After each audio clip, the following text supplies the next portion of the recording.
या first I would like to tell you कि ये जो क्लास है ये पहली क्लास है जो एलटी को लेकर के हम यहाँ बात कर रहे हैं। एलटी मींस इंग्लिश लिटरेचर का पोर्शन मुझे कवर करना है।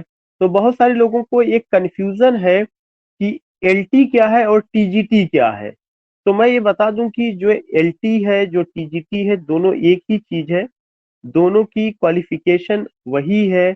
जो टीजीटी अभी आप माध्यमिक शिक्षा सेवा चयन बोर्ड जो आप दे करके आए हैं वही सेम क्वालिफिकेशन आपका एलटी का है। एलटी और टीजीटी अलग नहीं है कोई। बस फर्क यही है कि जो टीजीटी यूपी में कराई जाती है ट्रेन ग्रेजुएट टीचर, वो आपका जो है माध्यमिक शिक्षा सेवा चयन बोर्ड द्वारा कराया जाता है जिसका अब नाम यूपीएसएसई भी कर दिया गया है। अ, और इसके अलावा जो एलटी की वैकेंसी आती है, एलटी की वैकेंसी लोक सेवा आयोग के माध्यम से आती है। लोक सेवा आयोग का मतलब ये हो गया कि किसी भी स्टेट का जो एक आयोग है, खास करके आप कह सकते हैं कि वहां से ऐसे कर्मचारियों का रिक्रूटमेंट होता है जो कि प्योर गवर्नमेंट सर्वेंट होते हैं। मेरी बात को समझने की कोशिश करिए कि एलटी में और टीजीटी की वैकेंसी में जो यूपी से आती है उनका मिनिमम क्वालिफिकेशन यही है कि आपको ग्रेजुएशन होना है। मींस आपको 3 इयर्स डिग्री, बीए की डिग्री आपको आपके पास होना चाहिए और बीएड की डिग्री होना चाहिए। यही सेम चीज we came to know about TGT, train graduate teacher, that has been conducted recently. अभी उसका एग्जामिनेशन हुआ था 7 अगस्त को माध्यमिक शिक्षा सेवा चयन बोर्ड में।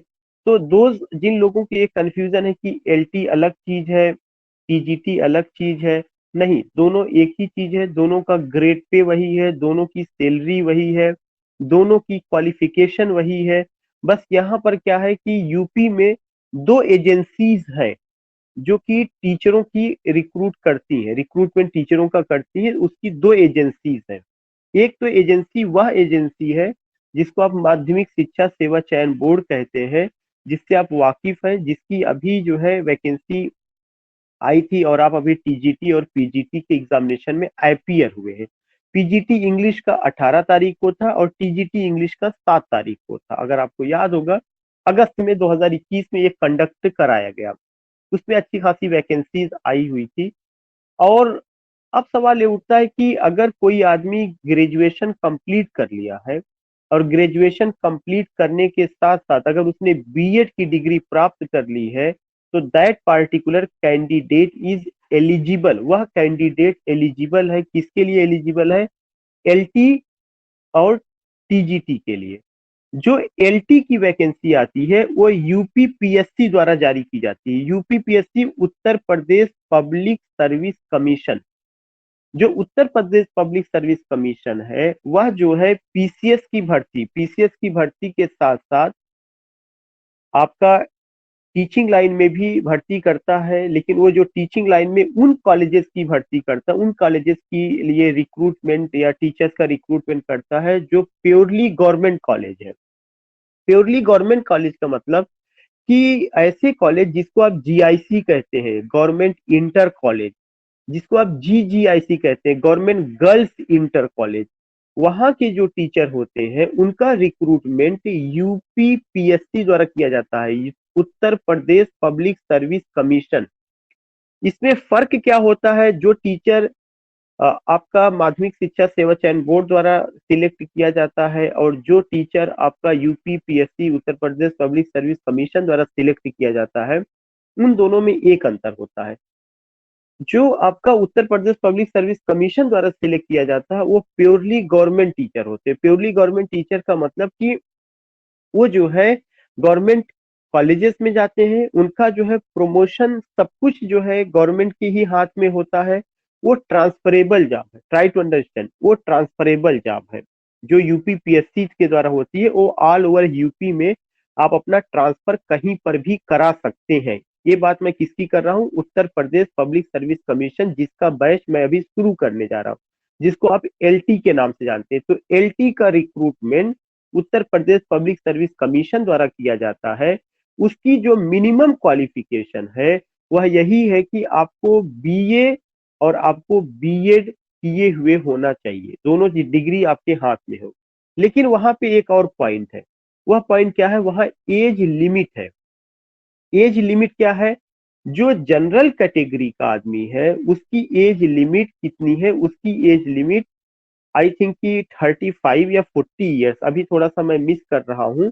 General category 40 years, up to 40 years तक वह अप्लाई कर सकता है।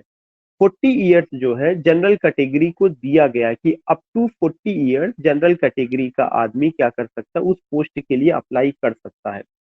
अब जैसे अगर अदर स्टेट का भी कोई आदमी अप्लाई करेगा तो वह जनरल कैटेगरी में ही यहाँ काउंट किया जाएगा और वह 40 ईयर्स तक अप्लाई कर सकता है। अगर वह 40 ईयर्स से ऊपर हो चुका है तो वह उसके लिए अप्लाई नहीं कर सकता है। लेकिन यूपी के रहने वाले वे लोग जो ओबीसी कैटेगरी में आते हैं उनको 5 ईयर्स का रिलैक्सेशन दिया जाता है और वो 45 ईयर्स तक जो है अप्लाई कर सकते हैं। यह एक जो है चीज है जो एज का लिमिट है। एज का लिमिट, और ये किस में रखा गया है? एलटी में रखा गया है। लेकिन एज का लिमिट जो है उत्तर प्रदेश माध्यमिक शिक्षा सेवा चयन बोर्ड में नहीं रखा गया। वहां से जो वैकेंसी आती है वहां एज का लिमिट नहीं है। ये एक बेसिक फर्क है जो आपको ध्यान में रखना है कि जो टीजीटी की वैकेंसी आई हुई थी उसमें एज का लिमिट नहीं है। जो पीजीटी की वैकेंसी आई थी जो माध्यमिक शिक्षा सेवा चयन बोर्ड द्वारा कराई जाती है, जिसको अभी आपने हाल ही में अपियर, वहां पे एज का लिमिट नहीं, वहां आप अप टू 58 ईयर्स तक अप्लाई कर सकते हैं।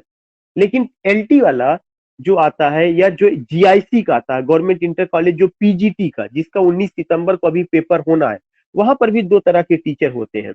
बी मतलब ट्रेंड टीचर जो होते हैं जिनकी क्वालिफिकेशन बीएड है, और एक जो है बिल्कुल प्योर जिसको आप लेक्चरर कहते हैं, पोस्ट ग्रेजुएट टीचर जिनका क्वालिफिकेशन पीजीटी मतलब पीजी इन एनी सब्जेक्ट होता है। तो वहां पर वो लोग भी होते हैं। तो उनकी भी एज जो होगी वह कितना होगा? 40 years general category, 45 years OBC, और इस तरह से रिलैक्सेशन आपको एज का दिया गया है। और हम सारे लोग जानते हैं कि रिजर्वेशन पॉलिसी स्टेट अपने अनुसार उसको फॉलो करता है जो गवर्नमेंट के द्वारा डिसाइड की गई है। ये पॉइंट आपको कुछ चीजें समझना है। तीसरा पॉइंट आपको ये समझना है कि एलटी की वैकेंसी क्यों इंपॉर्टेंट है या क्यों। सबसे पहला उसका चार्म क्या है? उसका चार्म ये है, ऐसा नहीं है कि आप अगर टीचर बनते हैं तो आप जो है ऑफिसर बन जाएंगे। मैं जो है डिग्री कॉलेज में अगर मैं प्रोफेसर हूँ या असिस्टेंट प्रोफेसर हूँ तो मैं ऑफिसर नहीं। टीचर के लिए ये कहा जाता है कि यह एक बहुत ही नोबल प्रोफेशन होता है, और इसमें सबसे बड़ी चीज क्या होती है? सिंप्लिसिटी होती है। आप क्या करते हैं कि आप अपने यहाँ प्रोडक्शन देते हैं। आप चीजों को प्रोड्यूस करते हैं। और आप प्रोड्यूस कहाँ पे करते हैं? आप अच्छे इंसान प्रोड्यूस करते हैं। वह अच्छा इंसान आईएएस के रूप में हो सकता है, वह अच्छा इंसान जो है टीचर के रूप में हो सकता है, इंजीनियर के रूप में। दुनिया की जितनी भी विभाग में रिक्रूटमेंट होता है वो सारी चीजें आपके यहाँ से जाती है। इसका मतलब क्या है कि you are the producer, you produce whom? You produce IAS, you produce PCS, you produce so many things। अब अगर आप देखते होंगे कभी कभार कि आईएएस को आप कह सकते हैं कितनी सारी सुविधाएं, फोर व्हीलर, बंगलो, नौकर चाकर, तमाम चीजें, अनडाउटली उसका चार्म अलग है। वहां की भी क्वालिफिकेशन सिंपल सा ग्रेजुएशन होना चाहिए। और आपके साथ अगर आपको हाई स्कूल का भी टीचर बनना है तो आपके साथ ग्रेजुएशन के साथ बीएड लगा दिया गया है। अगर आपको पीजी कॉलेज का मतलब PG sorry not PG college, अगर आपको पीजीटी का टीचर बनना है तो वहां पे एमए लगा दिया गया, एमए प्लस बीएड कहीं कहीं पर है। अगर आपको डिग्री कॉलेज में बनना है तो उसके साथ पीएचडी, नेट, तमाम चीजें। क्यों? उसके पीछे रीजन ये है कि आप इंटेलेक्चुअल क्लास से आते हैं, और इंटेलेक्चुअल क्लास में इस चीज की डिमांड की जाती है कि आपके अंदर एजुकेशनल क्वालिफिकेशन बहुत अच्छा होना चाहिए, क्योंकि आप प्रोड्यूसर है। जो प्रोड्यूसर होता है वह हमेशा पर्दे के पीछे होता है। जैसे अगर कोई मूवी बनती है तो उस मूवी में क्या हो सकता है कि हीरो जो है पर्दे पर आपको दिखाई पड़ेगा, लेकिन डायरेक्टर हमेशा पर्दे के पीछे होता है। सारा खेल डायरेक्टर का होता है। But the credit goes to whom? The credit goes to ultimately heroes, heroines, because उनको जो है हम स्टार्स मान लेते हैं। और सारा जबकि काम किसका होता है? उस डायरेक्टर को होता है, one who is behind the curtain. ऐसे ही जो टीचर है यह पूरे समाज में, पूरे देश में, पूरे राष्ट्र में वह पर्दे के पीछे रहता है। सब कुछ उसका हाथ में होता है, वही चीजें करती है। कोई भी ऐसा चीज नहीं है। अभी आज ही जिस मीटिंग को मैंने अटेंड किया उसमें साफ साफ ये बात बताई गई कि किसी भी राष्ट्र का भविष्य उसके एजुकेशन पर डिपेंड करता है। जो न्यू एजुकेशन पॉलिसी है उसमें तमाम तब्दीलियां आ रही, तमाम बदलाव आ रहे हैं। और जो न्यू एजुकेशन पॉलिसी है, यह न्यू एजुकेशन पॉलिसी ऐसा नहीं है कि यह केवल यूनिवर्सिटीज के भाग्य को डिसाइड करने जा रही है। It is going to decide the future of the nation, because future of the nation is like a bird, and that bird just you can say it just change into flower, where into your garden. You are the gardener, you are the cultivator, you are the ploughman. You have to irrigate by pouring your blood and sweat. So what I want to tell you, अब आप एक कह सकते हैं कि sir आप कौन सी philosophy दे रहे हैं, सर आप कौन सा, आपको एलटी की बात करना चाहिए, एलटी के कोर्स की बात करना चाहिए, और आप क्यों बात यहाँ पे कर रहे हैं। मैं इसलिए बात कर रहा हूँ कि आपको ये समझना है कि एलटी जो टीचर है उसमें सुरखाब के पंख नहीं लग जाएंगे।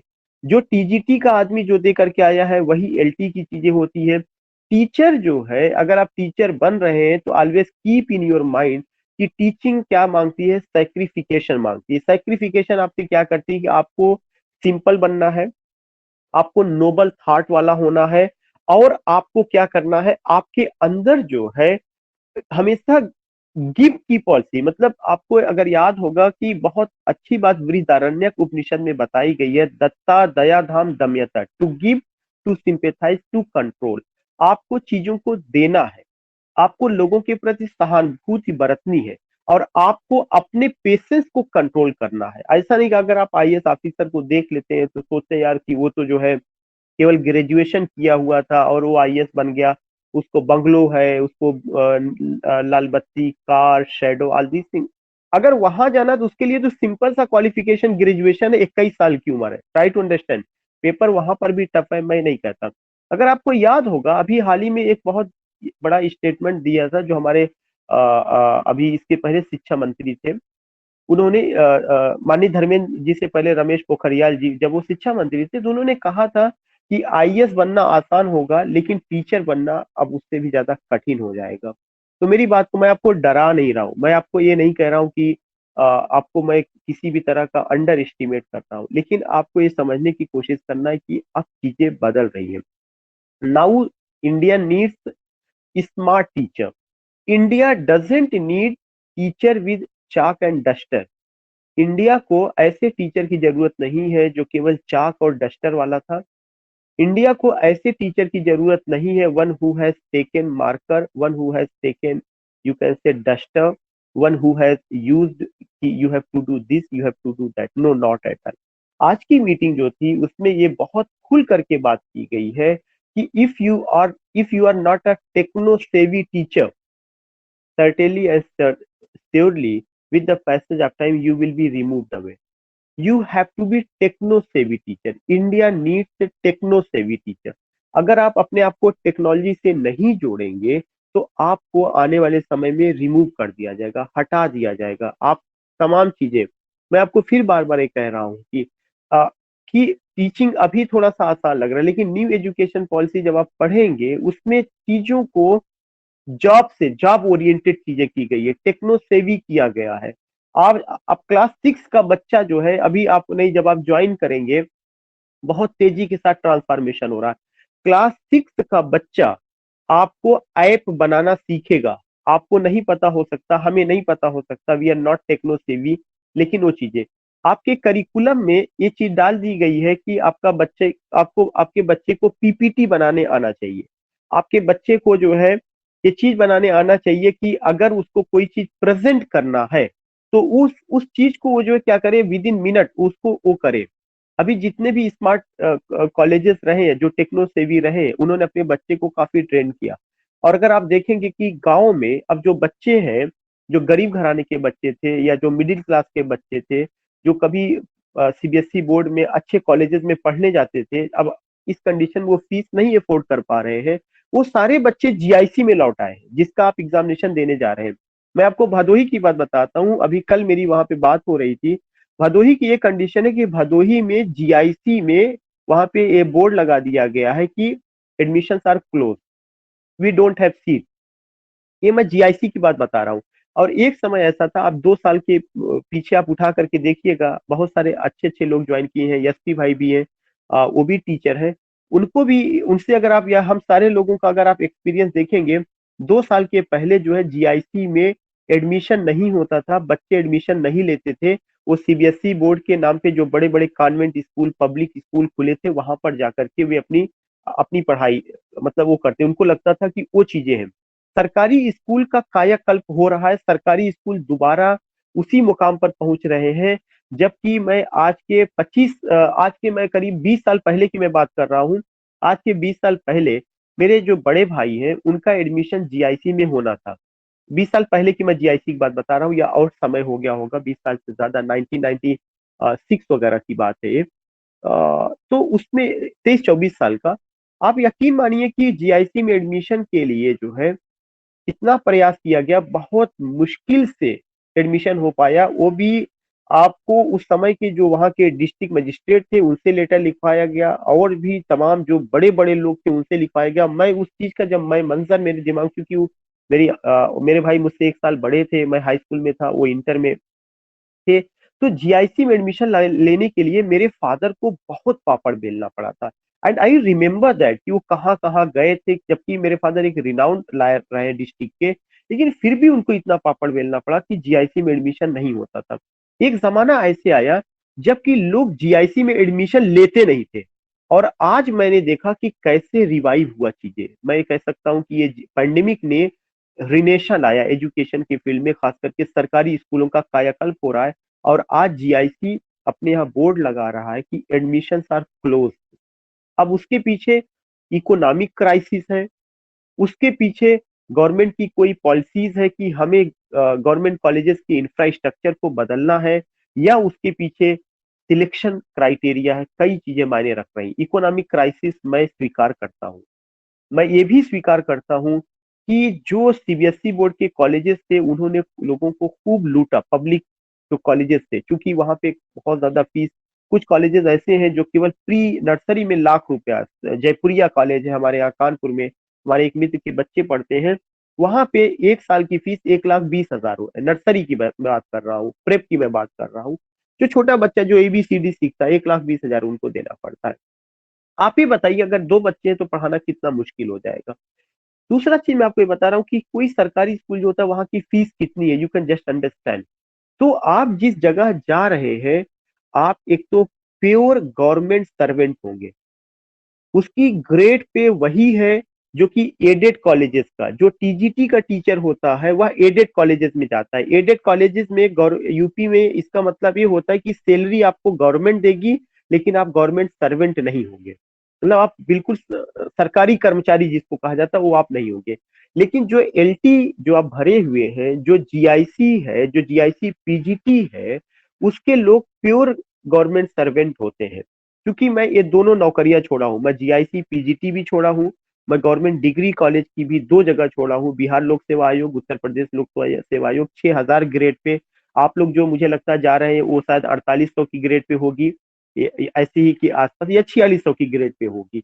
तो मेरा कहने का मतलब ये है कि आप एक सही जगह जा रहे हैं, एक सही चुनाव है। टीजीटी में हो जाता है, वह भी बहुत अच्छा है। आपका आपका एलटी में हो जाता है, वह भी बहुत अच्छा है, लेकिन दोनों में फर्क है। अगर आप मुझसे कहेंगे कौन दोनों में बेहतर है, तो मैं कहूंगा कि नौकरी के लिए तो सबसे पहले जिसमें हो जाए वो आप ज्वाइन कर लीजिए। लेकिन अगर आपके पास दो ऑप्शन आते हैं कि आपका टीजीटी में भी हो जाता है, आपका एलटी में भी हो जाता है, तो कौन बेहतर है? तो एलटी ज्यादा बेहतर है। क्यों बेहतर है? क्योंकि ये ट्रांसफरेबल जॉब है, और ट्रांसफर करा करके आप अपने घर के पास आ सकते हैं। Number 1 point. दूसरा चीज यह क्यों बेहतर है कि यहाँ पर प्रिंसिपल ऑल इन ऑल होता है, मैनेजमेंट का कोई रोल नहीं होता। आप जब जाएंगे ज्वाइन करने, तो तुरंत का तुरंत आपको तुरंत तुरंत ज्वाइन करा दिया जाएगा। लेकिन जो टीजीटी से सिलेक्ट होकर के जहां जाते हैं, वहां पे मैनेजमेंट का रोल होता है। आप देखेंगे कई ऐसे केसेस आए हैं जिसमें मैनेजमेंट उलझा देता है, मैनेजमेंट परेशान करता है, और वो जो है क्या करता है कि उस हिसाब से चीजों को नहीं करता है। तो what I want to tell you कि if you go with this vacancy, तो उसके अपने फायदे हैं। लेकिन मैं फिर से बता दूंगा कि आपको कभी ड्रीम नहीं देखना है कि आप यहाँ आईएएस बन जाएंगे, या आप यहाँ पीसीएस की कोई बड़ी पोस्ट मिल जाएगी, या आप कुछ और बन जाएंगे। आप एक टीचर हैं, टीचर ही रहेंगे। और टीचर का मतलब सिंप्लिसिटी है। टीचर का मतलब ये है कि आपको गवर्नमेंट इतना दे देगी कि ऑनेस्ट वे में भी अगर आप प्रयास करते रहेंगे तब भी आपको खाने पीने का, परिवार पालने भर की कोई दिक्कत नहीं होगी। और अगर और बड़ा ड्रीम प्रोजेक्ट है कि भाई हमें और सोर्सेस कमाने के मिल जाए या हम और कुछ कर लें, तो उसके लिए तमाम नौकरियां हैं, आप वहां जा सकते हैं, दरवाजे वहां खुले हुए हैं। लेकिन मैंने बहुत सारे लोगों को देखा है, मेरे अपने कई ऐसे दोस्त रहे जो डीवाईएसपी की पोस्ट पे हो करके वो रिजाइन दे करके गवर्नमेंट डिग्री कॉलेज और डिग्री कॉलेज उन्होंने ज्वाइन किया है। मैंने उनसे पूछा ऐसा क्यों है, तो उन्होंने कहा वर्क लोड भी बहुत ज्यादा है और पॉलिटिकल प्रेशर भी बहुत ज्यादा मेरे ऊपर पड़ता है। तो कुछ लोगों का नेचर होता है कि वो जो है उस चीज को नहीं कर पाते हैं जिस चीज से उसमें होती है। उसमें से आप कह सकते हैं अगर मुझे होगा तो मेरा भी नेचर ऐसा नहीं है, because I have a dream that means I want to be a professor and मैं हूँ, और जहाँ पे भी हूँ अपने लेवल से कोशिश की जाती है बेहतर करने के लिए। तो आप शुरू में आपको जो जॉब मिले आप उस नौकरी को ज्वाइन कर लीजिए, चाहे टीजीटी मिले, चाहे आपका पीजीटी मिले, चाहे एलटी मिले, चाहे जीआईसी मिले, आप ज्वाइन कर लीजिए एक अदद नौकरी। फिर उसके बाद अगर आपके पास दो ऑप्शन आता है तो उस ऑप्शन में आप हमेशा पहली प्रायोरिटी में रखिएगा जो प्योर गवर्नमेंट वाला हो, क्योंकि ट्रांसफरेबल है, मैनेजमेंट का कोई दबाव नहीं है, आप अपने उस कॉलेज के आप कह सकते हैं कि राजा होते हैं, प्रिंसिपल ही सब कुछ होता है। आपको आप कह सकते हैं कि आपका कभी जो है इंक्रीमेंट में कभी कोई दिक्कत नहीं आएगी, आपको कभी इसकी दिक्कत नहीं आएगी कि आपको एनओसी लेना है, या आपको कभी इसकी दिक्कत नहीं आएगी अगर आपका प्रिंसिपल चाहेगा तो। और अगर प्रिंसिपल दूसरे मूड का होगा तब तो मैं नहीं कह सकता हूँ। लेकिन वहां पे और जो आपका टीजीटी वाला जो होता है, यहाँ पे प्रिंसिपल का भी रोल होता है, मैनेजमेंट का भी रोल होता है। तो वहां पे दो स्टेप से आपको गुजरना पड़ता है, लेकिन यहाँ पे आपको एक स्टेप से गुजरना पड़ता है। और हम सारे लोग तो इतने समझदार होते हैं कि किसको कैसे टैकल करना है, किसको कैसे बात करनी है। अगर हमारे अंदर सलाहियत है, अगर हमारे अंदर ईश्वर ने जो है वो चीजें दी है, तो मैं नहीं कहता कि चाहे प्रिंसिपल हो या प्रिंसिपल से बड़ा भी कोई अधिकारी हो, तो being a teacher, being an academician, we have did we have done MA, we have done post graduation, इतना सलाहियत होती कैसे बात किया जाए, कैसे अपना काम निकाला जाए, तो ये कोई बड़ी चीज नहीं है। तीसरा चीज ये है कि अब सवाल ये उठता है कि क्या हमें अपने आप को अगर एलटी में हो जाता है तो यहीं तक महदूद रखना है? नहीं, मैं आपको ये जरूर कहूंगा एलटी के बाद अगर जिसके पास चांस होगा वो जीआईसी पीजीटी भरे। अगर किसी ने एमए कर लिया है वो यूजीसी नेट की तैयारी करे। जब आप इस फील्ड में आ रहे हैं, अपना समय दे रहे हैं, टीचिंग लाइन में जा ही रहे हैं, तो आप अपने आप को वहीं तक क्यों महदूद रखेंगे? जमाना आपका है, आप यंग ब्लड है, आप हिंदुस्तान की धड़कन है, आप हिंदुस्तान के शहजादे हैं, आप हिंदुस्तान की आबरू है, आप वतन के जो हमारा चमन है उसके आप बुलबुल हैं, उसकी खूबसूरत आप फ्लावर हैं। आप चमकेंगे तो हम चमकेंगे, वतन चमकेगा, तमाम तमाम चीजें। आप ये कह सकते हैं कि सर आप एक अच्छे रिटोरिशियन है, आप अच्छे वर्ड यूज करते हैं। ये चीज आप कह सकते हैं, मेरे ऊपर आप इल्जाम लगा सकते हैं, लेकिन मुझे लगता है कि being a motivator, being a teacher, ये बातें मुझे कहना चाहिए, और ये बातें हो सकता है कि कुछ हमें थोड़ा सा हीलिंग टच दे दे। तो आपकी चमक से ही हमारी चमक है, पूरे हिंदुस्तान की चमक है। और मैं ये जरूर कहूंगा कि आप अपने ड्रीम को और ऊपर तक ले जाइए। बहुत सारी अपॉर्चुनिटी होने वाली है। मैं बता रहा हूँ कि मैं जिस मीटिंग में था, मैं बहुत चीजें आपको, मेरे पास समय कम है, शेयर कम कर सकते हैं, लेकिन आप ये समझिए कि एक नए नए इंडिया का उदय होते हुए आप देखेंगे। जो न्यू एजुकेशन पॉलिसीज है, जो तमाम चीजें उसके साथ जोड़ी जा रही, क्योंकि हम लोग तो उसमें है, काम कर रहे हैं। बहुत सारा चीज होने वाला है 4-5 सालों में, आपको जो बदलाव देखने को मिलेगा, और वो उस कारवां को आपको आगे बढ़ाना है। हम लोग तो ठीक है, आप वो करेंगे, थोड़ा सा हो सकता रहे, लेकिन आप लोगों के साथ, क्योंकि फसल जो आती है वो हमेशा जो है जूनियर सेक्शन से, जूनियर सेक्शन के नीचे से, जैसी फसल आप हमें वहां से दे करके भेजेंगे, वैसा ही जो है हम, आप कह सकते हैं कि एक खूबसूरत बगीचा तैयार करेंगे। जैसा आप वहां पे सींचे रहेंगे वैसा ही फसल हम ग्रेजुएशन में दे पाएंगे। तो जो कुछ भी कुर्बानी है आपको ही देनी है। आपके द्वारा दिए गए बच्चे हमारे अपने आंगन की खूबसूरती बनते हैं, और हम उनको तराशते हैं, निखारते हैं, संवारते हैं, सजाते हैं, और वो एक बेहतरीन मुजस्समा बन करके वे आगे बढ़ते हैं। तो मैं उनको मुजस्समा ही नहीं बनाए रखना चाहता, या मेरा जो तसव्वुर है या मेरी जो अपनी सोच है कि उनको हमें और आगे ले जाना है। ये जरूर हो सकता है कि सर आज आपकी अपनी इस क्लास में आप सिलेबस पे नहीं बात कर रहे, इधर उधर की बात कर रहे हैं, लेकिन ये जरूरी है कि अगर आप जिस प्रोफेशन में जा रहे हैं, you have to think why did you choose this profession, why do you want to go there। आप ये कह सकते हैं कि मैंने बीएड किया है, मैंने टीजीटी का मुझे एक ऑप्शन ये मिल रहा इस वजह से। No, not at all, it's a very noble profession. और आने वाला समय जो होगा वही पूरी दुनिया में राज करेगा, जो इंटेलेक्चुअल क्लास है। मैंने आपको बताया कि जो टीचर है उसने सारी फसलें तैयार की है, उसने सारे इंस्टीट्यूशन तैयार किए हैं। किसी भी राष्ट्र का निर्माण उसकी एजुकेशन पॉलिसी और उसके टीचर के कंट्रीब्यूशन के बगैर संभव नहीं है। ये मेरा स्टेटमेंट नहीं है, ये आज का स्टेटमेंट आज के मीटिंग का जो हुआ था, जो वाइस चांसलर थे, जो ऑनरेबल डिग्निटरीज थे, तमाम बड़े लोग इकट्ठा थे, उन लोगों ने कहा। मैं उसी बात को आगे बढ़ा रहा हूँ कि बगैर आपके सहयोग के हिंदुस्तान का भविष्य नहीं बनने जा रहा है। आपका कंट्रीब्यूशन काउंट करेगा। और आप ये एक दिन देखिएगा कि मुझे लगता है कि शायद सब कुछ आपके हाथ में आने वाला है, तमाम चीजें। ये तो थोड़ा सा ऐसा रहा है कि हम टीचरों में से कुछ लोग पॉलिटिक्स में चले गए, उन्होंने टीचिंग जॉब को थोड़ा सा पॉल्यूट कर दिया, स्टैग्नेंट हो गया, एक रुका हुआ पानी बन गया।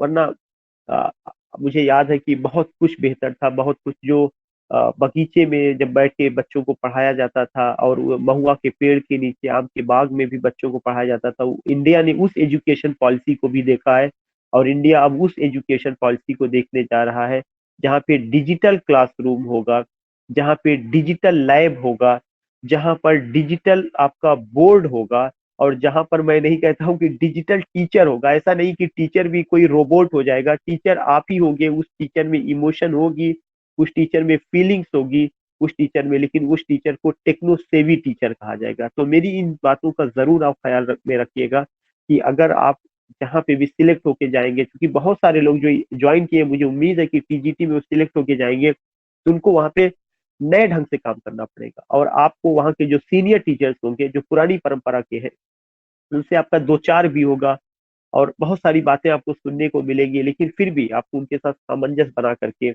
एक पुराने भारत का टीचर और एक वर्तमान भारत या 21वीं सदी का जो भारत है उसके जो टीचर है, उसके बीच के जो गैप है, उसको आपको फिल करना हो।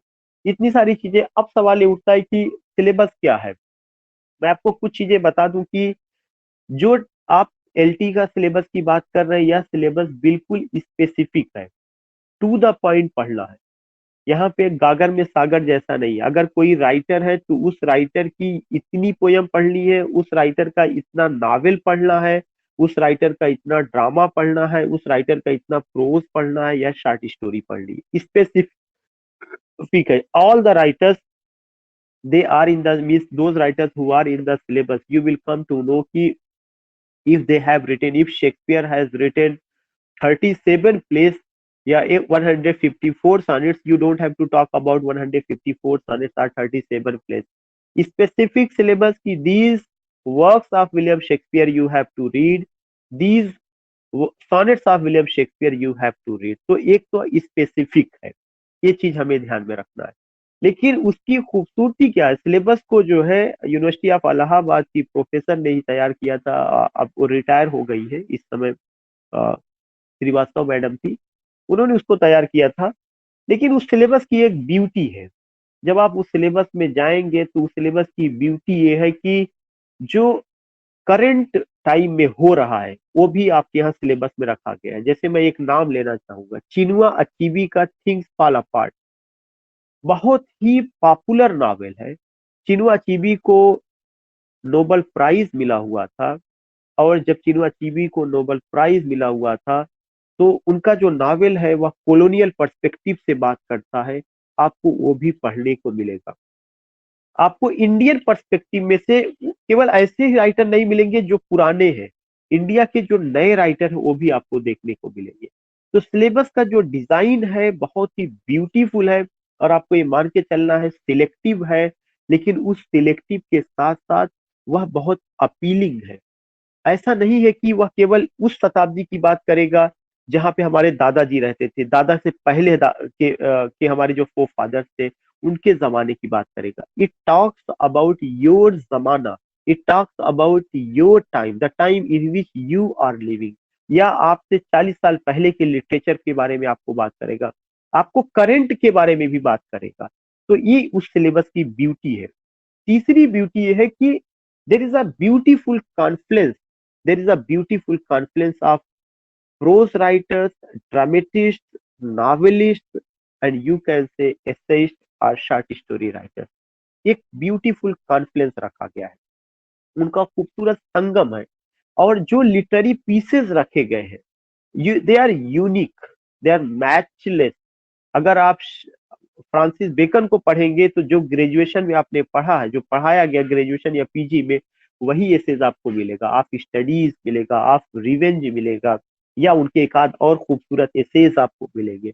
ऐसा नहीं है कि एकदम से ऐसा है जो जो कि बिल्कुल आप कह सकिए कि वो है स्पेसिफिक है, ब्यूटीफुल है, अपीलिंग है, और करंट जो टाइम हमारा, जो जिस जमाने में हम रहे उससे जुड़ा हुआ है। और पूरा लिटरेचर एक आईना है, एक खूबसूरत आईना है, जिसमें हमें लिटरेचर के का ग्रोथ, इंग्लिश लिटरेचर का डेवलपमेंट, और साथ ही साथ जब वह परवान चढ़ता है तो उसकी ब्यूटी और उसकी महक, उसका ओडोर, उसका फ्रेग्रेंस, उसकी खूबसूरती को आप एहसास कर पाएंगे। जब आप उस पे डूबेंगे तो कहीं ना कहीं आपको देखने को मिलेगा। ऐसा नहीं कि शब्दों का माया जाल आप सोच रहे होंगे कि सर शब्द सिलेक्ट करके वो कर रहे, नहीं। मैंने बार बार कहा कि मैं परियों की कहानी में विश्वास नहीं करता हूँ, लेकिन थोड़ा सा आपको ऐसा लग रहा होगा कि इंग्लिश की जगह कुछ उर्दू के शब्द यूज करें। No, not at all, I mean I am not saying कि ये चीजें, but you will come to know. जब हम लोग सिलेबस पे चलेंगे तो आपको लगेगा कि रियली में कितना ब्यूटीफुल सिलेबस रखा गया है। गोपाल भाई से हमारी बात हो रही थी अभी कुछ दिन पहले। गोपाल भाई कलकत्ता से है और यूपी में काफी इंटरेस्टेड है यूपी आने के लिए। टीजीटी में इनका बहुत अच्छा गया, 100+ में, 100 के आसपास है, इंशाल्लाह सिलेक्शन हो जाएगा। गोपाल भाई भी कह रहे थे कि सर सिलेबस बहुत अच्छा, बहुत कुछ पढ़ा गया, बहुत कुछ मजा आएगा जब इस पर बात होगी। तो अब ये जरूर है कि मैं लिटरेचर का आदमी हूं, तो मेरा आपके साथ जो साथ है वो लिटरेचर के साथ रहेगा। बाकी ग्रामर केडी सर का है। बाकी तो मेरा साथ आपके आपके साथ हर समय है, क्योंकि मैं दिल से जुड़ा हुआ हूँ। और कोशिश करूंगा कि मैं आपकी धड़कन को महसूस करूं और सुन सकूं। जब भी अगर आपको मेरी जरूरत हो तो always I will be ready to help you. It's not only on paper but practically. Those who have joined my session earlier they know it very well कि मेरा नेचर ऐसा है। अगर मैं खुद से प्रशंसा करूंगा तो ये थोड़ा सा दूसरे वे में, because I need the certificate from your side कि व्हाट एम आई। ये चीज रहा है। दूसरा चीज ये है कि आप जब उन चीजों को लेकर के देखेंगे तो एक चीज ये होता है कि एक तरफ जहां पे आपको लगेगा कि एक इमेजिनेटिव वर्ल्ड में बात हो रही है, तो दूसरी तरफ चंद कदम चलेंगे तो तुरंत रियलिस्टिक वर्ल्ड में आपको आना पड़ेगा। एक तरफ जहां पे आपको लगेगा कि रोमांटिसिज्म परवास चढ़ता है, तो एंटी रोमांटिक एलिमेंट आपको तुरंत लिटरेचर में नजर आने लगा। That is the beauty of literature. Theatre of absurd जोड़ा गया, जो बहुत खूबसूरत चीज है। थिएटर ऑफ एब्सर्ड जो सेकेंड वर्ल्ड वॉर के बाद का जो लाइफ रहा है, एंग्री यंग मैन का कॉन्सेप्ट, जॉन ऑसबर्न का लुक बैक इन एंगर, वही मैंने बताया कि हमारे जमाने का है, हमारे जमाने की समस्या, हमारे जमाने की जो प्रॉब्लम्स है, जो जिंदगी हमारी है, उस जिंदगी में कौन सी चोट है और उस चोट को ढकने के लिए किस मरहम की जरूरत है, उन सारे जो है लिटरेचर को यहाँ पर रखा गया है। तो इसलिए I am much please if I get time, और मैं बहुत पहले से चाह रहा था मैं आपसे रूबरू हूँ, इस पर मैं बात करूं, मैं कुछ करूं। तो नाउ आई गॉट टाइम कि मैं इस पर आपसे रूबरू हूँ। वो सब चीजें रही हैं। इसके अलावा ट्रेडिशनल चीजें हम सारे लोगों को पढ़ना है, हिस्ट्री ऑफ इंग्लिश लिटरेचर। हमें इसके अलावा पढ़ना है फॉर्म्स एंड मूवमेंट। हमें इसके अलावा पढ़ना है आपका literary terms. All these things I have to go. हमें ये सारी चीजें पढ़नी है, हम इसको अवॉइड नहीं कर सकते। Forms of poetry, forms of drama, उसमें आप देखेंगे केवल फॉर्म्स ऑफ पोइट्री की बात की गई है, एपिक है, मॉक एपिक है, बैलड है, लेकिन नहीं, हमें सब कुछ पढ़ना पड़ेगा। और ग्रामर भी आपको उसी लेवल पे तैयार करना पड़ेगा, प्लस 30 क्वेश्चन जीके का। जीके का जरूर आपको तैयार करना है, इसलिए कि जो इंग्लिश के स्टूडेंट है उनका जीके थोड़ा सा कमजोर होता है। जीके के लिए आपको अलग से एफर्ट थोड़ा सा करना पड़ेगा। लूसेंट की अगर आपको किताब ले ले जीके की, और करंट अफेयर्स पिछले 5-6 महीनों का अगर आप अच्छे ढंग से तैयार करेंगे, तो जो ये 8,000 वैकेंसी आने वाली है, मेरे शब्दों पे ध्यान दीजिएगा, आने वाली है। अब लोग ऐसा कह रहे हैं कि 10 दिन 15 दिन में आ जाएगी, बट आई डोंट नो कब आएगी। मेरा ये मानना है जब भी आए, लेकिन हमें अपनी तैयारी करके रखना चाहिए। हमें उस हमें उस तरह का एस्पिरेंट नहीं होना चाहिए कि हम वेट करते रहें और ये कहें कि नहीं आएगी तब हम तैयार करेंगे। इसीलिए मैं आप लोगों को इस चीज को ध्यान में रखते हुए, आपको पता होगा कि मैंने पहले भी एक बार मैं लाइव आया हुआ था और मैंने कहा था मैं जल्दी शुरू करूंगा और ये बैच चीप और बेस्ट होगा। तो चीप के पर्पज से मैंने फी मात्र 2500 रखा हुआ। लिटरेचर का पोर्शन मुझे कवर करना है, लिटरेचर के लिए मैंने 2500 फी ही रखा है, जो कि मुझे लगता है कि शायद सबसे चीप होगा। और इस लिहाज से भी है कि कम से कम आपका जुड़ाव मेरे साथ है। और उसके अलावा बेस्ट मैं इसलिए कहूंगा कि मैं नहीं कहता कि मैं बहुत ही ज्यादा I have wide knowledge, but मैं कोशिश करूंगा कि आपको अच्छा से अच्छा देने के लिए, जिसमें मैंने प्रॉमिस किया है ई कंटेंट के साथ साथ मैंने टेस्ट सीरीज की भी बात की है। मैंने पीडीएफ फाइल का मैटर भी आपसे बात किया है कि टॉपिक वाइज हम लोग उसको कवर करते रहेंगे। इस तरह की चीजें रही। Let me share the syllabus, शायद मैंने अब वो किया है। Let me share the syllabus.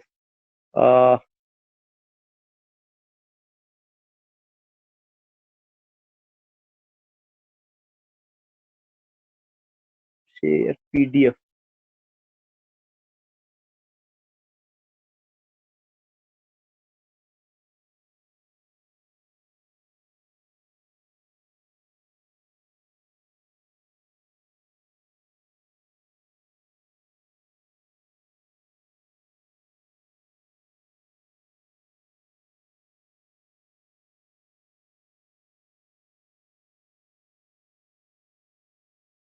I don't know whether this is GIC. Okay, it's GIC syllabus.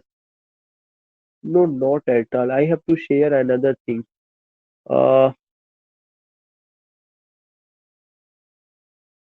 what PGT?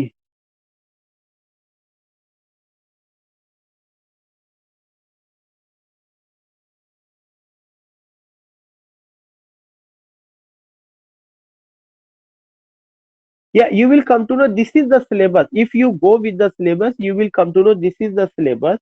और मैं आपको थोड़ा सा उस पर मैं बात करना चाहूंगा। अगर आपको याद होगा इसमें आप क्या क्या देख रहे हैं। पहला जो सेक्शन है, is it visible? May Yes, I sir. No? या okay okay okay. Just I want to tell you कि when you talk about this particular UPPSC LT assistant teacher syllabus 2018 में पहली बार हुआ था, सब्जेक्ट इंग्लिश। तो पहला grammar का है, उसमें आप देख रहे हैं punctuation, parts of speech, spellings वगैरह, ये सब आप देख सकते हैं। मैं लिटरेचर की बात कर रहा हूँ। सेकेंड सेक्शन है literature, literary forms and movements with special reference to एलिग्री, ballad, ode, sonnet, blank words, epic, mock epic, heroic couplet, lyric, elegy and other stanza form, dramatic monologue, free words and rhyme, meter, dramatic forms like tragedy, comedy, tragicomedy, romance and one act play, biography, autobiography, memoir and travel writing, fictional forms का मतलब fiction के जितने भी form है। Picaresque novel हो गया, Gothic novel हो गया, आपका एपिस्टेलरी नावल हो गया, एपिस्टेलरी नावल के अलावा डोमेस्टिक नावल हो गया, और आपका हिस्टोरिकल नावल हो गया, रीजनल नावल हो गया, रियलिस्टिक नावल हो गया, और साइकोलॉजिकल नावल हो गया, कैंपस नावल हो गया, साइंस फिक्शन हो गया, साइबॉर्ज हो गया, और इसके अलावा साइबर पंक हो गया, मैजिक रियलिज्म हो गया। ये जितना भी नावल के फॉर्म है उन सब, डिटेक्टिव फिक्शन हो गया, उन सब पे बात करना पड़ेगा। बाकी forms of poetry, forms of drama, forms of novel, ये पता है। और आपको ये भी पता है कि अभी जब आप टीजीटी देकर के आए तो इसमें से कितना क्वेश्चन पूछा गया था। फॉर्म्स ऑफ प्रोज में खास करके बहुत क्वेश्चन था, बायोग्राफी से, ऑटोबायोग्राफी से, मीमोयर से, ट्रेवलॉग से। तो इसको हमें काफी हद तक डिटेल में या डीप में पढ़ना पड़ेगा, अगर उस तरह के क्वेश्चन आते हैं तो किसी तरह का कंफ्यूजन ना हो। दूसरा चीज, डिफरेंट टाइप्स ऑफ एसेज। हमें पता है कि जो डिफरेंट टाइप्स ऑफ एसेज है उसमें फॉर्मल एसे, इनफॉर्मल एसे, पीरियोडिकल एसे, इस तरह के एसेज हैं, उनको लेके बात करनी पड़ेगी। जो मूवमेंट्स वगैरह है, renaissance movement, reformation, neoclassicism और metaphysical poets, romanticism, pre Raphaelite, modernism, impressionism, expressionism and surrealism. अगर आप देखिए कि मूवमेंट पे कितना ज्यादा ध्यान दिया गया है, खासकर modernism, impressionism, expressionism, surrealism, understanding and identification of figures of speech. So you find so many ism you also find here। और उसके बाकी फिगर्स ऑफ स्पीच तो हम सारे लोगों को पता है, पुराना ही है। उस पर रहेगा। पोइट्री का ट्रेंड्स एंड मूवमेंट्स को लेकर के बात की गई है। और सॉनेट देखिए, अब मैंने बताया ना स्पेसिफिक है, विलियम शेक्सपियर का जो सॉनेट है, sonnet number 29 when in disgrace with fortune and men's eyes, and sonnet number 138 when my love swears that she is made of truth. Milton का on his blindness and paradise lost canto 1। Gray's का elegy written in a country churchyard. उसके बाद आपका canonisation है, Pope का rape of the lock है, miss John Donne का या कैनोनाइजेशन, पोप का rape of the lock, Gray's का elegy written in a country churchyard, William Wordsworth का Tintern Abbey, the world is too much with us, Percy Bysshe Shelley का ode to the west wind to a skylark, John Keats का ode on a Grecian la belle dame sans merci, Tennyson break break break, Ulysses का Ulysses है, और Robert browning का my last duchess, प्रॉस्पी के, Arnold का Dover beach memorial verses W B Yeats का the second coming, sailing to Byzantium, T S Eliot का the wasteland, W H Auden का in memory of W B Yeats, Ted Hughes का crow alights, Philip Larkin का wants Whitman's का O captain my captain, Emily Dickinson का success is counted sweetest, Robert Frost का birches stopping by the woods, Rabindranath Tagore का from Gitanjali, leave the chanting and 12 fruit gathering. All these things we find. Nissim Ezekiel का night of scorpion, philosophy कमला दास का introduction. अभी PGT में हम लोगों ने इसको पढ़ा था हाल ही में, रे के रामानुजन का ऑबिचुअरी एंड डेरेक वालकोट का a cry from Africa. Derek Walcott जो बड़े फेमस राइटर हैं और पोस्ट कॉलोनियल राइटर हैं। ड्रामा में ट्रेंड्स एंड मूवमेंट्स उसका पढ़ना है in English drama with special reference to Shakespeare का Macbeth, twelfth night and merchant of Venice. Shakespeare का केवल 3 ही पढ़ना है। बेन जॉनसन का every man in his humour, Dryden का all for love, Bernard Shaw का arms and the man, Galsworthy का जस्टिस, हैरोल्ड पिंटर का The Birthday Party. Harold Pinter को 2005 में इनको नोबेल प्राइज मिला हुआ था। द बर्थडे पार्टी जो थिएटर ऑफ एब्सर्ड को लेके बात करती है। यूजीन ओनील का The Hairy Ape, Arthur Miller का All My Sons, Girish Karnad का हाइवजना। प्रोज एंड फिक्शन में trends and movements in prose and fiction in English with special reference to the following, Francis bacon of studies of truth, Addison का Sir Roger at home will विम या Sir Roger at home will Wimble Francis, उसके अलावा Steele का the spectator club, Lamb's का dream children, E V Lucas का tight corner, A G Gardiner का in defence of ignorance, Bertrand Russell का the road to happiness, Richard Rice का 12 million black voices, Mahatma Gandhi's My Experiment with Truth, Jawaharlal Nehru's The Discovery of India, and you find कि या जवाहरलाल नेहरू का the discovery of India, Maugham's का the luncheon, Anita Desai का a farewell party, Katherine Mansfield का the fly, O Henry the last leaf, Fielding का Joseph Andrews, Jane Austen का pride and prejudice, Dickens great expectation, Hardy the mayor of Casterbridge, George Orwell animal farm, वुड्स का Mrs Dalloway, Golding का lord of the flies, Hawthorne का the scarlet letter, Hemingway's the old man and the sea, Steinbeck's the grapes of wrath, Raja Rao का Kanthapura, R K Narayan the bachelor of arts, Kamala Markandaya, two virgins, and Chinua Achebe's things fall apart. मैंने Chinua Achebe का जिक्र किया था। तो in this way you can understand कि what a beautiful syllabus we have, और कितना बड़ा है। कहीं से नहीं कहा जा सकता कि छोटा है, बस स्पेसिफिक है, लेकिन सिलेबस के बनाने में उन्होंने कोई कमी नहीं रखी हुई है कि अगर वो आपको जो है 50,000 रुपए का नौकरी देंगी तो आपसे जो है बहुत सारा कुछ ले भी लेगी। इतना वाइड नॉलेज आपको दे देना चाहती है, ऐसा लगता है कि क्या। तो दीज वर द पॉइंट्स, ये मेरे प्लान है। कल से हम लोग जो है 7:30 पर ही बात करेंगे। Now it's your time, the mike is in your hand. If you have any suggestion you can give your suggestion one by one. सबसे पहले मैं सत्यप्रकाश भाई को इनवाइट करूंगा कि अगर उनका कोई सुझाव है या उनको कुछ कहना है या आज के लेक्चर को लेकर के कुछ कहना है तो ही कैन टेल मी, यही कैन। नहीं सर, गुड इवनिंग सर। या गुड इवनिंग सत्यप्रकाश भाई। हाँ नहीं सर, बढ़िया है सर। अब सिलेबस कंटिन्यू किया जाएगा तो जो भी प्रॉब्लम्स होगी उसको हम कंसीडर करेंगे, पूछेंगे sir. Okay okay, that's good. या एंड आई थिंक कि गोपाल, या गोपाल भाई। Yes sir, good evening sir. या गुड इवनिंग सर, ये जो सर ड्रामा का और जो नोवेल का जो सिलेबस है पोएम्स तो जी बहुत अच्छा सिलेबस है पोएम्स का, और मुझे सर पर्सनली पोएम्स पढ़ना भी बहुत अच्छे लगते हैं सर। पर सर जो ये ड्रामा और नोवेल है, और पता चल या रही है कि दिसंबर लास्ट और सर जनवरी फर्स्ट में होगा परीक्षा। तो ओके। इसके चलते सर मतलब कैसे कैसे करके ये सिलेबस कंप्लीट होगा, हो पाएगा ये, मतलब इसकी एक पॉलिसी बनाना पड़ेगा या सिलेबस है पर बहुत अच्छा सिलेबस है सर।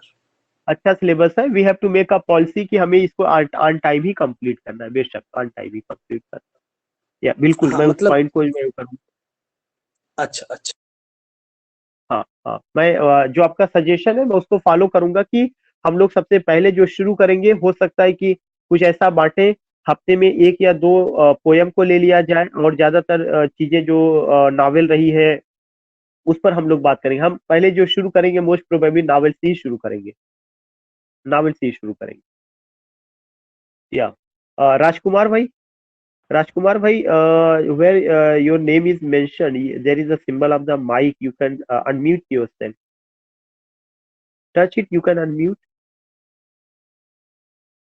जो लोग यहाँ पे रिस्पॉन्ड नहीं कर पा रहे हैं, उनका कोई भी सजेशन हो आज के लेक्चर को लेकर के, अगर उनका कुछ कहना होगा तो व्हाट्सएप ग्रुप में जो आपका बना हुआ है एलटी वाले में अपने सजेशन को दे सकते हैं।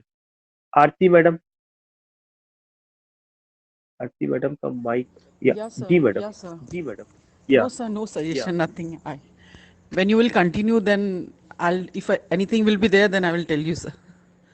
Okay okay madam, okay thank Hello. You. Hello. Anjali madam, Anjali madam ji. Hello. Yeah one by one I think Rajkumar ji बोल रहे Hello. हैं जी। Sir, no getting suggestion, you. sir. When you will Hello. You are getting my voice, sir. Hello. या madam, getting you भाई। No, sir. When you will start means when you will start the lecture, like if any suggestion will be there, then I will tell you, sir. And that, right now, nothing, sir. Okay okay, that's good, Okay, sir. That's good. Okay. Okay, Anjali madam. Yes sir. Yeah yeah do you want to sir say बस any? यही, yes sir बस यही कहना चाहूँगी, यदि if syllabus is vast but syllabus is very interesting because या it is specific and ये हम सबकी सर बस ये कोशिश हो कि सर समय रहते सिलेबस कंप्लीट भी हो जाए, हम लोगों का बहुत अच्छे से रिवीजन भी हो जाए, जिससे कोई आई भी विल डू। कंफ्यूजन ना रहे एग्जाम में sir. Okay okay, I will do my और best, most I will do. Probably sir most probably sir it should be critically analysis based हो सर, जिससे हम लोग या उस क्वेश्चन को कम समय में समय रहते सर समझ सकें, ओके ओके, क्योंकि जो I will question do my paper best. Sir critical base analysis based आता है sir. Okay, okay sir. Sheetal thank madam. You sir. Sheetal madam. जी sir. Yeah have you any suggestion, या do you want to say something regarding today's class? No sir, it's okay. Okay, Shweta madam, Shweta madam.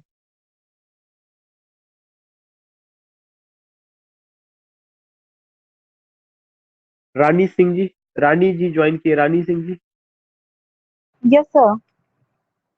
या have you any suggestion, do you want to say anything? Sir I just want to say if possible please cover the novel portion because there are many writers we have not even heard about that. Yeah, yeah, it's a very beautiful suggestion. Even the same thing has been said by Gopal ji. And Yes. first I would like to start with the novel. I will take novel portion को, मैं सबसे पहले novel को cover करूंगा, क्योंकि जो novel में हमें कवर करना। And one more thing sir, अगर पॉसिबल हो तो आप थोड़ा बहुत आप जो फिगर ऑफ स्पीचेस है उस पार्ट को भी थोड़ा बहुत कवर करते जाएं लास्ट के 10 मिनट्स देते हुए। फिगर्स ऑफ स्पीच मैडम एक दिन का नहीं होगा, मतलब एक या दो लेक्चर में वो आराम से हो जाएगा। उसके लिए कोई भी वीक में या किसी भी दिन हम लोग कंटिन्यू करेंगे, क्योंकि उसको टुकड़ों में नहीं किया जा सकता। अगर हमें 14, 18, 20 फिगर्स ऑफ स्पीच करना है तो सबसे पहले उसके डिफिनीशन बता देनी है, डिफिनीशन के बाद उसकी प्रैक्टिस कराना जरूरी है। और जब अगर हम कहीं कोई पोयम पढ़ाते रहे और उस पोयम की लाइन में कोई फिगर्स ऑफ स्पीच आए तो उसको मार्क करते रहे, इससे और आसानी हो जाएगी अगर हम, क्योंकि यहाँ पे पोयम की ओरिजिनल लाइंस को पढ़ाना पड़ेगा। सर जी इसीलिए तो मैंने कहा कि अगर वो भी क्लियर होगा तो भी हम आगे अच्छे से अंडरस्टैंड कर पाएंगे चीजों को। Yeah undoubtedly we will be able to do that, undoubtedly we will be okay, thank you sir. Okay okay.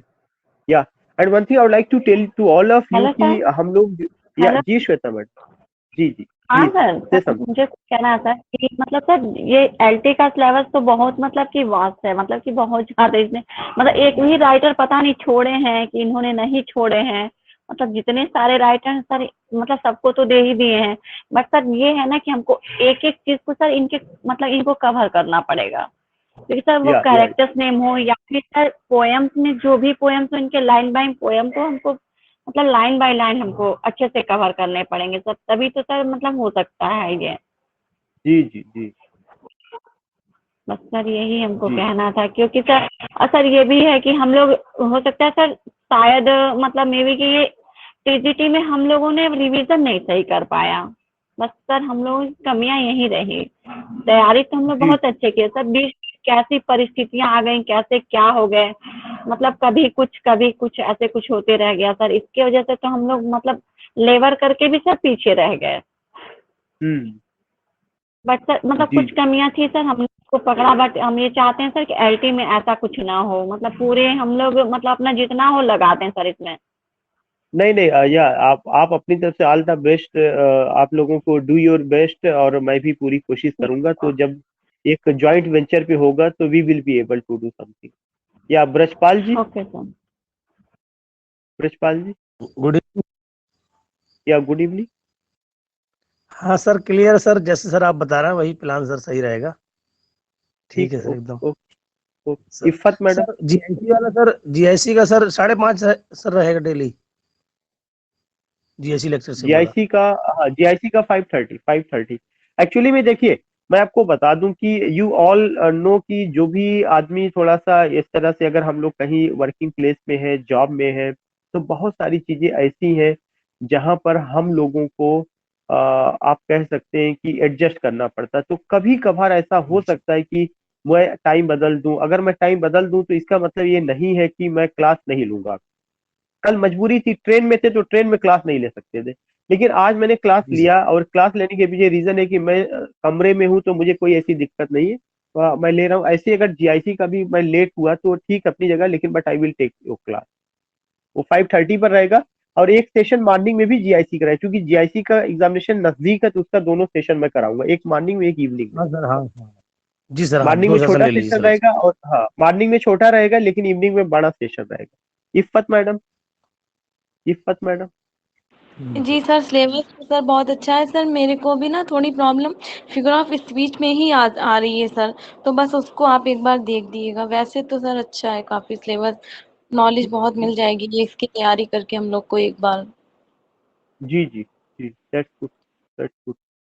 अच्छा, लास्ट में जाते जाते मैं आप सारे लोगों से एक रिक्वेस्ट है, एक अपील है कि अगर जो लोग इतनी शिद्दत से लगे हुए हैं या इतनी मेहनत कर रहे हैं, अगर उन्होंने इंग्लिश से एमए नहीं किया है, तो आई हैव अ रिक्वेस्ट कि you have to do your post graduation in English this very session. Correspondence के कोर्सेज बहुत सारे चल रहे हैं, किसी भी यूनिवर्सिटी से आप पीजी इंग्लिश में कर लीजिए जिन्होंने नहीं किया है। कारण है कि जब आप अपना समय इंग्लिश में इतना दे रहे हैं तो आप इस तरह से ना बनिए, स्किप ना करिए, कभी आज एक, कभी कल वो, कभी कुछ और वैकेंसी आए तो।